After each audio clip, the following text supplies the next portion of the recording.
আমাক ন্যায় লাগে একদম সিধা কথা আৰু চৰকাৰে যদি ন্যায় দিব নোৱাৰে আমাৰ পাব্লিকৰ হাতত দি দিলে হ'ল আমাৰ পাব্লিকত দি দিলে হ'ল আমি ৰাইজে মিলাই ল'ম আমি তাক ৰাইজে মিলাই ল'ম ডাইৰেক্ট কথা বিচাৰ কৰিম আমাৰ পাব্লিকৰ দি দিলে এটা কথা দেই একদম সিধাকে এটা কথা কৈ দিছো আপোনালোকে মোক ফোকাস কৰে দেখাই নেদেখাই নাজানো বাট যদি দেখাই ভাল পাম একদম কাবাৰ তলত কাবাৰ হেৰিয়াত নচা মানুহ আমি বিলাক নহয় আমি কোনোবা দলৰ কিবা আমি কোনো নহয় সাধাৰণ মানুহ একদম ডাইৰেক্ট কথা যদি কেনেবাকে নহয় আইনৰ ফাকেদি যদি সিদ্ধাৰ্থ আৰু শ্যাম কানু মহন্ত যদি কোনোবা খাৰি যায় নহয় সঁচাকে কৈছো ৰাস্তাত দৌৰাই পিটিম আকৌ অসমত কোনোদিন মুকলিভাৱে এটা ঘূৰিবলৈ নিদিম আকৌ যতে পাম ততে পিটিম একদম সিধা কথা এইটো হা বহুত দিনৰ পৰা নাই কৰি আছে একো হোৱা নাই চাওক জুবিনদাৰ বিষয়টো আমাৰ নেতাবিলাকে ৰাতিপুৱা এটা দুপৰীয়া এটা গধূলা এটা কথা কৈ মেনুপ্লেট কৰিবৰ কাৰণে চেষ্টা কৰি আছে এই কাৰবাৰটো হবলৈ আমি নিদিওঁ আকৌ এই কাৰবাৰটো আমি সফল হবলৈ নিদিওঁ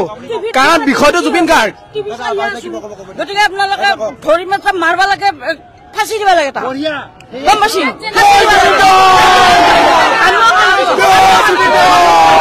যেনেকে ফাঁচি দিতে মাৰিছে ফাঁচি দিব লাগিব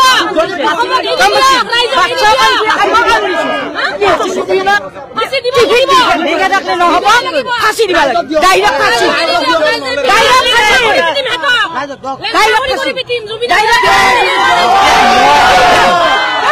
মই বেছি কথা নকওঁ দুআষাৰ কথা কম কিন্তু মই কওঁ আজি 23 দিন একো কৰিব নোৱাৰে চৰকাৰখনে কি কৰিব নোৱাৰে আমি কি কাৰণে ভোট দিছো এই ভোটৰ দাম বহুত ডাঙৰ বস্তু এটা ভোটৰ সেইটো কাৰণে মই কৈছো অসমবাসী এই ৰাজনীতি হেৰি নাযাব মই কৈছো জুবিনদাৰ খাতিৰত আপোনালোকে ৰাজনীতি নকৰিব আৰু ৰাজনীতি যদি ন্যায় নাপাওঁ জুবিনদা আমি নেপালৰ পৰিস্থিতি কৰিব কাৰণে বাধ্য হ'ম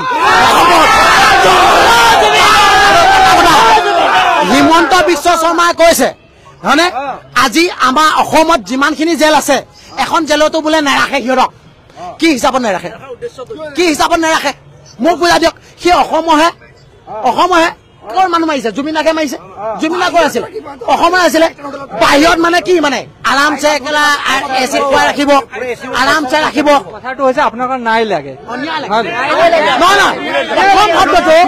হিমন্ত বিশ্ব শৰ্মাই এতিয়ালৈকে কি কৈ আছে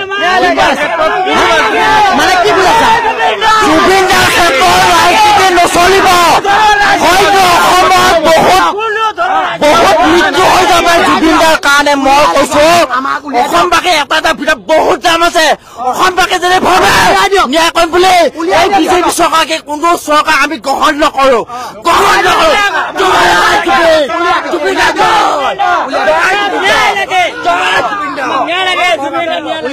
আমাৰ প্ৰশ্ন আছে চৰকাৰলৈ প্ৰশ্নটো কি জানেনে এটা কবিতা লিখিলে একবেলা ভিতৰত বৰখাচী বুঢ়াগোহাঁই বুলি ছোৱালীজনীক ধৰি আনিছিলে তেতিয়া দিনত ডিজিপি আছিলে ভাস্কৰ জ্যোতি মহন্ত সেই একেটা ভাস্কৰ জ্যোতি মহন্তৰ ভায়েক শ্যাম কানু মহন্তক ধৰোতেনে কিয় 11 দিন লাগিলে আৰু বোলে কোনোবা যদু মধু হুলা মুল্লা নহয় ভাই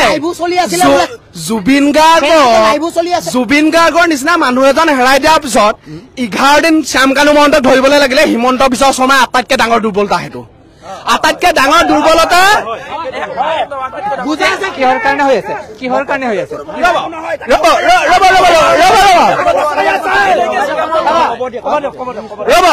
ৰব হিমন্ত বিশ্ব শৰ্মা ছাৰে কি বুলি কয় মোতকে পাৱাৰফুল মানুহ আৰু কোনো নাই কিন্তু তেওঁ ইমানেই পাৱাৰফুল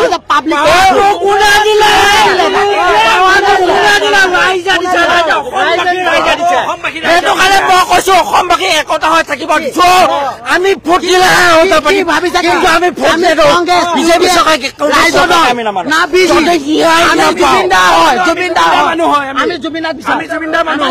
জুবিনদাক ন্যায় দিয়ক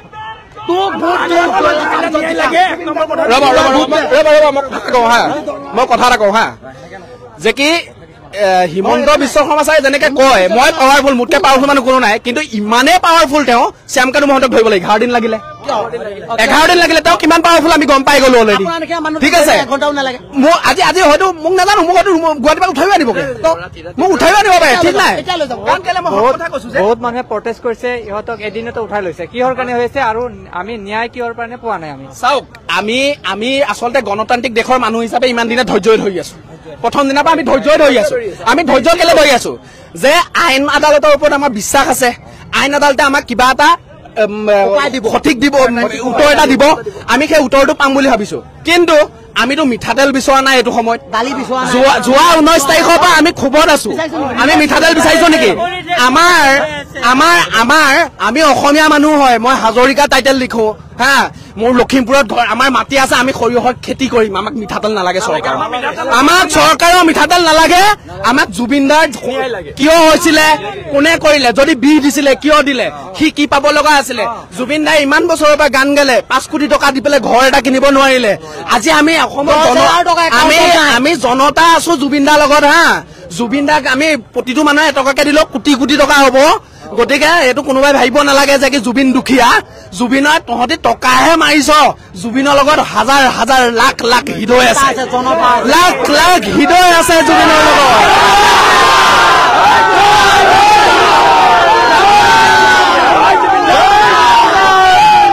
জুবিনৰ লগত লাখ লাখ হৃদয় আছে, আৰু এই যিখিনি লাখ লাখ হৃদয় আছে ন, এই হৃদয়ে জুবিনক কেতিয়াও অকলশৰীয়া একো হেৰি নকৰে।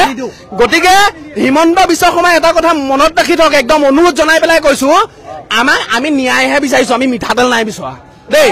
আমাক ন্যায় লাগিব, আমাক ন্যায় লাগিব। অন্যথা যদি কেতিয়াবা জেলৰ পৰা যদি শ্যামকানু মহন্তহঁত যদি ওলাইও আহে নহয়, অসমৰ ৰাস্তাত য'তে দেখিম ত'তে পিটিম, কিন্তু য'তে দেখিম ত'তে পিটিম। কিন্তু এটাই কথা হ'ল আমাক ন্যায় লাগে,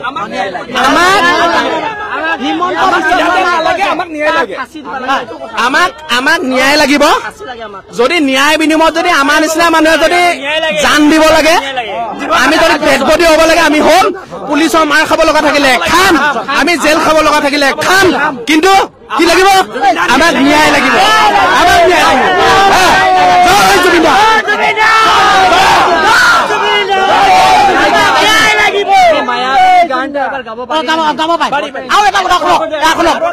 আমি দালি বিচাৰিছিলো নে? আমি দালি বিচাৰিছিলো হিমন্ত বিশ্ব শৰ্মাক নে নিমখ বিচাৰিছিলো? নিমখ বিচাৰিছিলো, দালি বিচাৰিছিলো। আমি জুবিন দাৰ মৃত্যুৰ ফুল তদন্ত আমাক লাগিছিলে, আমি দিল্লী বিচাৰিছিলো। সি যে দালি দিম কৈ আছে, কিয় দালি দি আছে? মই কৈ আছো, মোৰ ঘৰ লখৰা, গুৱাহাটী লখৰা। মই সঞ্জীৱ দাস, মই লখৰা ল'ৰাই, গুৱাহাটী লখৰা। মই কৈ আছো, CM ছাৰক মই প্ৰশ্ন কৰি আছো, চাৰ্জশ্বিটৰ কাৰণে 3 মাহ কিহৰ কাৰণে সময় লাগে? চাৰ্জশ্বিট দখল দিব, চাৰ্জশ্বিট জমা দিবৰ কাৰণে ফাৰ্ষ্ট কেলে নহয়? 3 মাহ চাৰ্জশ্বিটৰ 3 মাহ যদি চাৰ্জশ্বিটৰ কাৰণে 3 মাহ লয়, তাৰ পাছত যে ন্যায় ব্যৱস্থা কিমান পিছুৱাব। ইলেকশ্যন সমূহ আগত ইলেকশ্যন আহি আছে, 3 মাহৰ কাৰণে কিহত চাৰ্জশ্বিট দিবৰ কাৰণে 3 মাহ লাগে? ফাৰ্ষ্ট কেলে নহয় আমাৰ এইটো? ছিংগাপুৰত কেলেকে যাব মানে? আৰু এটা অতি ইম্পৰ্টেণ্ট কথা মই কওঁ, এই যে তালি তোলা ইটো মানে কোনো লজিকলেছ, মানে কোনো মিনিংলেছ কথাবিলাক যে কৈ যে আছে, যে এটা কথা একদম বিজেপি চৰকাৰক ডাইৰেক্টলি কৈ দিব বিচাৰিছো, আমি সাধাৰণ মানুহ, দুখীয়া মানুহ, অসমীয়া মানুহ, অকৰা মানুহ, অজলা মানুহ, কিন্তু আমি বুৰ্বক নহয়। কিন্তু আমি বুৰ্বক নহয়, আমাক আঁচনিৰ লোভ দি 1250 টকীয়া আঁচনিয়ে আমাৰ নোৱাৰিব আকৌ। আমি ন্যায় বিচাৰি আমাৰ মায়াবিনী গানটো গাব খুজিছো। মায়াবিনী ৰাতিৰ বুকুত দেখা